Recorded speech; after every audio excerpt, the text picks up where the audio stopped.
'Tis the season of goodwill. Goodwill to all men and women, but unfortunately there's no goodwill for this PlayStation Classic. This thing has got so much hate since it's been released, but you know what? I quite like it. Yes, the emulation could be better, but I think the build quality is really good. And the controller itself feels nice. You get two of them, which is a bonus. And also the inside of it, that nobody sees, is a work of art, really nicely designed. So in this video, I'm going to show you something that I'm doing with the PlayStation Classic.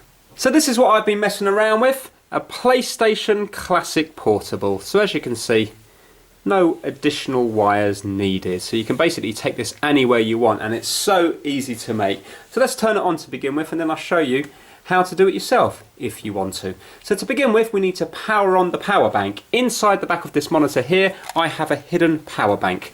So tap it up here, and you will now see that in a few seconds the little light will come on down here. Then when it does, we can turn it on. And then you will see the PlayStation Classic boot up.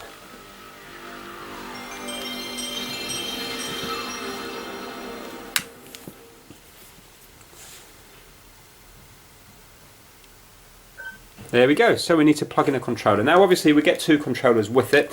Unfortunately they are wired controllers, but they're nicely designed. If you look at that, you can see it mimics the original PlayStation 1 controller, so when it's plugged in there it just looks like a miniature version. So nice little touch. So we plug that in there, and now we can use it in portable mode.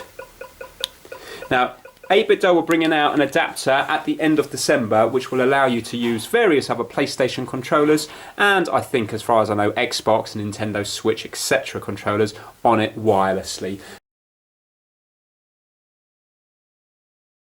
The good thing about this is it's so easy to do. This little console here runs off 5 volts. It's only 5 volts at 1 amp, so it's only 5 watts, so it takes very little power to power it. Then if you get a monitor that works off 5 volts as well, or even if you don't get one that works off 5 volts, because you can get various different power banks, you can then power both of them. For example, if you look at this one here, this is not the one I've used, but if you look at this, it can output 12 volt DC jack here that will feed the monitor, and then a 5 volt outlet that can feed the PlayStation Classic console. Problem with this is it's a bit heavy, and also it's a bit expensive, so I've just used an Anker power bank with two 5 volt outlets. It's called a PowerCore 13000. Here's an example of it from Amazon. So this is it here, $28.99 in the UK, and it looks like this one here. You can see with the two outlets, so you charge it up from there with a micro USB, then once it's fully charged you have two outlets to power the console and the monitor. And then it will last for a long time, because this is only going to be working at 5 watts maximum. The monitor is 12 watts maximum, but that's if you've got the brightness and the volume up full. Realistically, between both of them, they're probably running at around 10 or 11 watts between both of them. So the Anker power bank is around 47 watt hours, so you should easily get 4 hours use out of this. So that's not bad, and that could easily get you through a car journey, for example. So really simple to set up. All you need to do is get some kind of clamp or some sort of stand. This is a Nintendo Switch stand that I'm using, that I've glued the monitor onto. And then I've just used Velcro to stick the PlayStation Classic onto the bottom, because then I can unvelcro it and then use it on the TV if I want. Of course you can leave it plugged into here and just plug your HDMI from here straight into the TV, but sometimes people want to have this, that look, you know, they want to take this out so it looks nice on the shelf by their TV, because it is a really nicely designed little console there. And as you can see, this is all it is. So basically I've hidden the power bank in here. I've had to put a little button up here so I can press the power to it, because once you turn it all off, after about 5 or 10 minutes it shuts down completely, which is good because it saves the battery.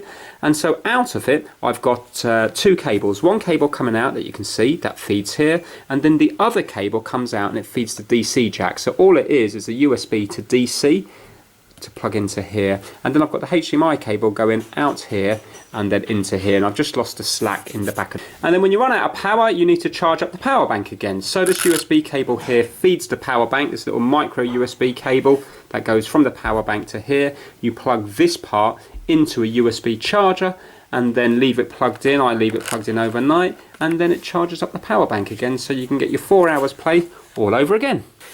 And because it's on a hinge, we've got plenty of a variation of where we actually put the screen. So is there any real need to do this? No, of course not. If you were really into your PlayStation 1 games, then most people would emulate it.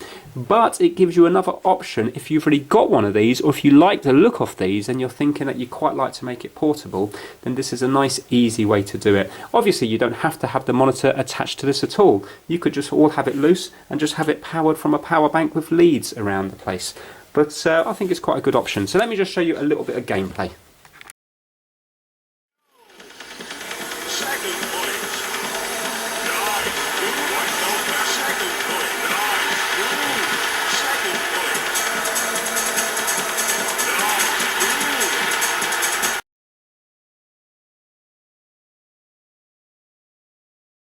Right, okay, let's play another game.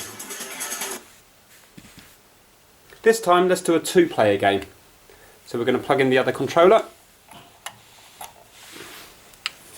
Okay, so I've got my son with me now, so let's play a bit of 2-player. Let's do a bit of Tekken 3.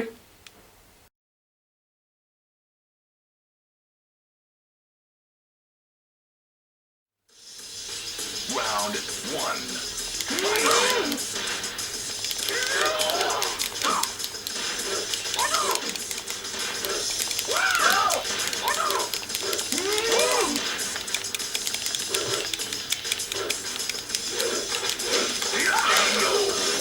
Oh, I got an absolute beat in there.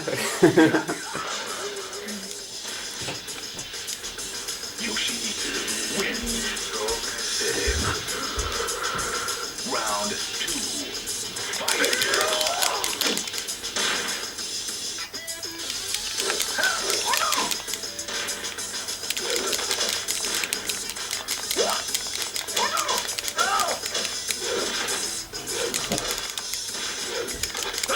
Yes, 1-1. This is the decider. Forest Law wins. Final round. Fight. Oh, this is not good. Oh, come on. Oh, oh well, more practice needed on my behalf. But there you go. So, PlayStation Classic as a portable. You can see there, no wires attached to it, apart from the controllers. So I think this has possibly got its uses.